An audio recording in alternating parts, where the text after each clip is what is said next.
Барлықтарыңызға қайырлы күн, қалайсыздар? Бүгінгі менің образымды қараңыздаршы.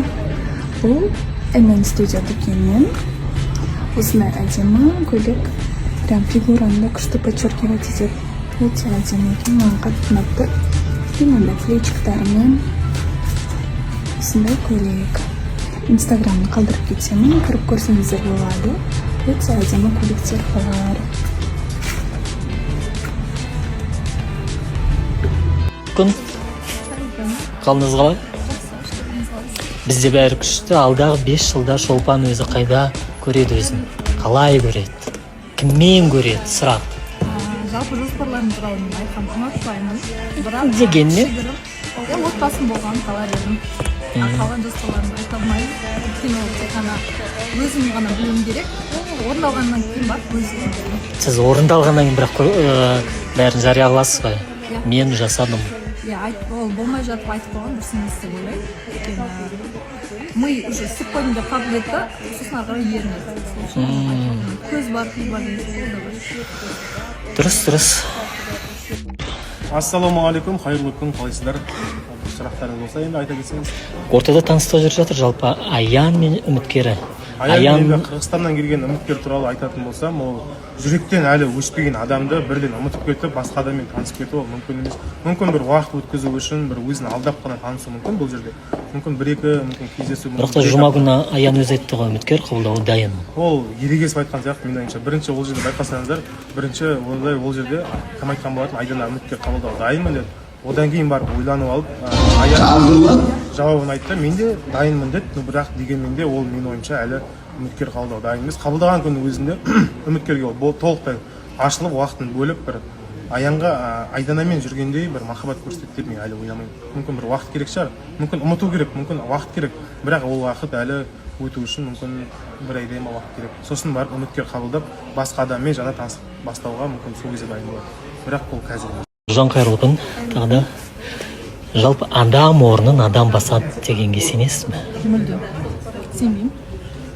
Ортадағы таныстық жайлы айтып кетсеңіз онда. Ортадағы таныстық жайлы, мысалы Аян әлі Айдана 2 күн болды бірмен таныстық қосқанына, бірақ әлде де ортаға шықпай жатса екі көз Айданада, сөйлеп жатса екі көз Айданада, билеп жатса екі көз Айданада да мен ойламаймын, сол бір айда екі айда ұмытып кетеді деп.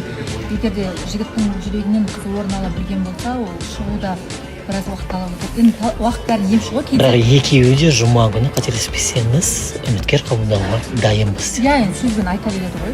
Ерегісіп айтуы мүмкін, тәкаппарлық көкіректі де салуы мүмкін. Бірақ жүрек тұрғысынан келген кезде ол қиындау сияқты. Ұмыту, жаңа адамды қабылдау деген сияқты. Сол меніңше екеуі білмеймін. Мүмкін қайтып екеуі бірге шығып кетер. Білмеймін, бірақ ештеңе айта алмаймыз. Адам орнын адам басады деген сенесің бе? Адамның орнын адам басады, бірақ ол адамның орнын баса алатындай адам басады. Үміткер келіп тұр ғой. Жүрекке әмір жүрмейді. Қанша жерден жүрегіңе кіргізген нәрсені суырып алып тастау оңай емес. Келіп тұрған адам соны суырып алып тастап өзінің орнына салып тастай алатындай мықты адам болады. Сол кезде ғана киноларда бар ғой, шал отырады теңіздің жағасында, сол ақымақ деп әлі үйленбеген да, сол 20 жасындағы жүрген қыздың әлі ұмытпаған да, жасы 60-қа келген кезде мен сол кезде ақымақ болыппын деген сияқты. Мысалы кинода мысалы живой пример айтайыншы, менің өзімнің әпкем бар, пример айтайыншы, живой пример. Өшім айтпайын бол. Ассалаумағалейкум. Адам орнын адам басады дегенге сенесіз бе? Негізінде былай айтады ғой. Автобус біреуі үлгермей қаласың, екіншісі келеді. Демек, жүрек басады, бұл жерде жай ғана уақыт емші. Әрине, бұл жерде араққа болды. Ол отрицательный болмайды. Бұл жерде екі адам барлығын осознанно істеп, осознанно решение келді. Және де ондай осознанно решениесіне қарсы келеді деп ойламайды. Сол себепті бұл таныстық алаңы, сол себепті әрбір адам негізі бақытты болуға сол себепті бұл жерге өзімізге жақсы жақындау үшін келіп отырмыз қой. Сол себепті адамдар тек қана о дүниелік болған кезде ғана баса алады. адамның орнын адам всегда басады.